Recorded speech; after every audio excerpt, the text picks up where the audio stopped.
Second fatal shooting by federal agents in Minneapolis amplifies tensions over immigration crackdown. Minneapolis. A 37-year-old man was shot and killed by a federal immigration officer in Minneapolis on January 24, 2026, marking the second fatal use of deadly force by federal agents in the city this month and intensifying protests and political outcry over the Trump administration's immigration enforcement surge. The death occurred amid demonstrations against expanded federal operations and has led to further calls for accountability and the withdrawal of immigration agents from the state. Incident details and victim identity. Officials confirmed that a U.S. Border Patrol officer fatally shot Pretti, a 37-year-old intensive care nurse at a Veterans Affairs hospital, during an immigration enforcement operation and protest activity in South Minneapolis.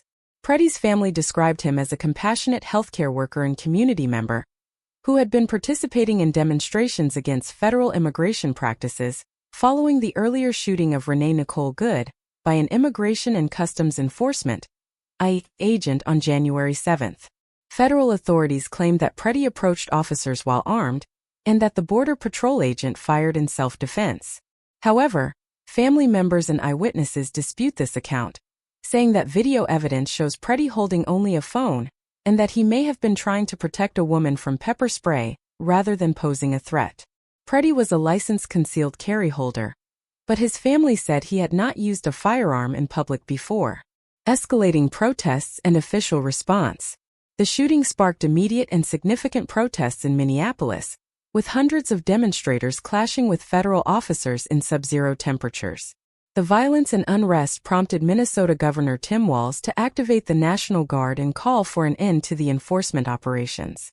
Walz publicly urged the federal government to halt the crackdown, decrying the escalation of violence in the city.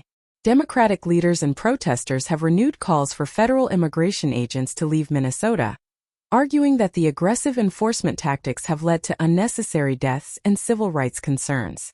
Public figures including state officials and advocates organized and amplified demands that Immigration and Customs Enforcement and other federal agents cease operations in the region, framing the deployments as a threat to community safety rather than an effective law enforcement strategy. Context: Minneapolis enforcement and earlier shooting.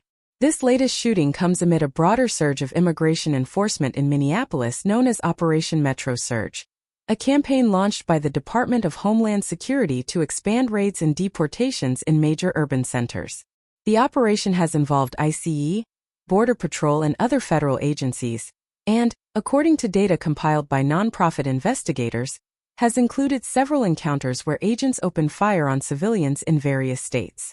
Earlier in January, 37-year-old Renee Nicole Good, a U.S. citizen and mother of three, was shot and killed by an ICE agent during an enforcement action in Minneapolis. Her death was later ruled a homicide by the Hennepin County Medical Examiner after she was struck by multiple gunshot wounds, leading to widespread protests, legal challenges and tensions between state and federal authorities. Legal and political fallout. The federal government's handling of both fatal shootings has drawn sharp criticism from state officials, civil rights organizations and community members who argue that federal agents used excessive force and that investigations lack transparency. Minnesota state leaders have also challenged federal efforts to restrict state access to key evidence and have filed lawsuits seeking to restrain enforcement actions in the region. Civil liberties advocates have amplified concerns that broad federal immigration enforcement, particularly when operating in densely populated urban areas, increases the likelihood of violent confrontations and undermines public trust in law enforcement. The family of Pretti, along with supporters of Good's legacy, has urged independent reviews of both shootings and accountability for the use of force. Broader implications.